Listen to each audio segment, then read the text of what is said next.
Hey folks, David Stewart here. Time for part 3 of my little publishing course, and today I'd like to talk about what name you should put on the cover of your book. Yes, what your author name should be. And if this video seems silly, like shouldn't I just put my name on the cover of my book? I promise you there's a little bit more to this than you might realize if you've never published a book before. And that's because the name that you put on the cover of your book is your brand name. So you want it to be the correct name for the genre that you're in, and you want it to be the correct name for people to remember your book and remember you by. So there's a couple things to keep in mind there. So first of all, let's talk about using pen names and genres. So there's 2 different ways to use pen names. One is to use a pseudonym. That is a name that is not your name. So Richard Bachman was a pen name for Stephen King. There's lots of reasons why you might want to use a pen name. The first one is that you are writing in multiple genres. So if you're writing in the horror genre and you're also writing in, say, the fantasy genre, it's like straight fantasy, you may actually want to use different names for that. You may want to have your horror books be, if your name's, let's say your name's Michael Smith, you may want your horror books to be by Michael Smith, and you may want your fantasy books to be by like John Robertson or something, right? Something that's completely different. You can also, instead of using a pseudonym for different genres, you can also use different versions of your name. So if your name is Michael W. Jackson, so you could be Michael W. Jackson for your fantasy, and you could be Mike Jackson for your horror. So there's a little bit of a differentiation of the product. Now, readers can find you for both. They could find you in one place online, but when it comes to search results and what's related, there's going to be a little bit of a divide on Amazon. It's not going to be trying to plug your, Amazon's not going to be trying to plug your horror books to your fantasy audience and vice versa. You can kind of keep a little bit of a barrier there because people who are interested in fantasy probably aren't going to be interested in horror, and they might get confused if they're waiting for your next book and then out comes a horror book and it's something that's really different from what they want. Now, this is not a huge concern, and I actually don't do this. So I've written sci-fi, horror, and I've written fantasy both under David V. Stewart, and I've never really cared that much about it because I figured, if you don't like it, you don't like it. That's how it is. And I'm pretty upfront with what you should expect in the book based on the description. And it's okay to not buy my book if that's not your thing. In fact, my wife, who usually reads all my books, has not read my latest book because it is too gory. It's something that's really not for her, and that's okay. So that's one of the things that you may want to do. Another thing when it comes to pen names is what the pen name looks like for the genre that you're in.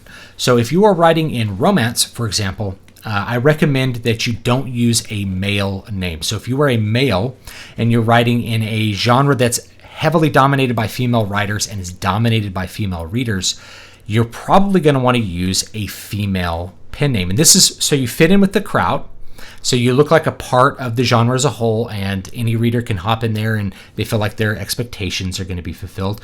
But also, there is a possibility of a little bit of reader bias against a male writer, that the female readers just feel like they want to read female writers when it comes to romance or erotica and things like that. So I think it's in those particular genres you want to use a female pseudonym to avoid prejudice. There's some writers who use different pen names for, say, science fiction to obscure the fact that they are a woman. Now, I don't think there's as much discrimination that goes the other way, but if you want to play your optionality, you probably want to write with whatever gender that happens to be dominant in that genre. So a really good example actually is Harry Potter. So Harry Potter was written by Joan Rowling, but it was published as J.K. Rowling, right? Or Rowling. I'm not sure. People keep saying it's one or the other. So J.K. Rowling. So why was it J.K. and not Joan Rowling, right? This is that like Mike Smith versus Michael Smith, right? Whatever you want to do. Well, it's because it's a children's fantasy book with a male main character, and the readership at the time it was published was heavily male. It was a lot of boys. And so there was a thought that, boys might not want to read a book written by a girl. So they obscured the name of the author on the cover to prevent them from having an initial bias reaction and not picking up the book. Now, since then, the readership, I think, has become much more female, but that doesn't really matter. What matters is how they marketed it to begin with, and that was to obscure it. So that's something that you can do as well. So if you were writing in, say, paranormal romance or something like that, if I could go by D.V. Stewart or D.V. Stewart or something like that, right? To just obscure the fact that I'm David. And then the reader will find out that I'm David when they see the author bio, and it's like he lives over here. And that's something that you can do. So that's a couple of options. The last thing I want you to think about is the length of your name. So if you're like me and you have more than one name, you have a first name, middle name, and a last name, you may want to shorten it a little bit. So I have David Van Dyke Stewart on the first book I published, and it's kind of hard to fit all that David Van Dyke in there. And I don't even have a particularly long name, by the way, guys. But I couldn't really do David Stewart because David Stewart is one of the most common names in the history of the United States. It's like the second or third most common first name, last name combination behind like John Smith. So it's David V. Stewart. So I got to have that middle initial in there to differentiate myself from other writers. And I couldn't do David Van Dyke because there's already a David Van Dyke who writes science fiction and is very successful. So I don't want to use his brand name. His brand is David Van Dyke. David Van Dyke Stewart, maybe that's a little close. We'll do David V. Stewart. It's very differentiated. So if you have a really common name, if you want to use that middle name or middle initial, I know some people that have a really common name, like if your name's John Smith and you have no middle name, you might want to add a middle initial, John W. Smith, like whatever, John X. Smith. In fact, I think one of the Simpsons producers did that. He added X. It's like David X. Cohen because there's already a David Cohen, so it will be David X. Cohen. Right.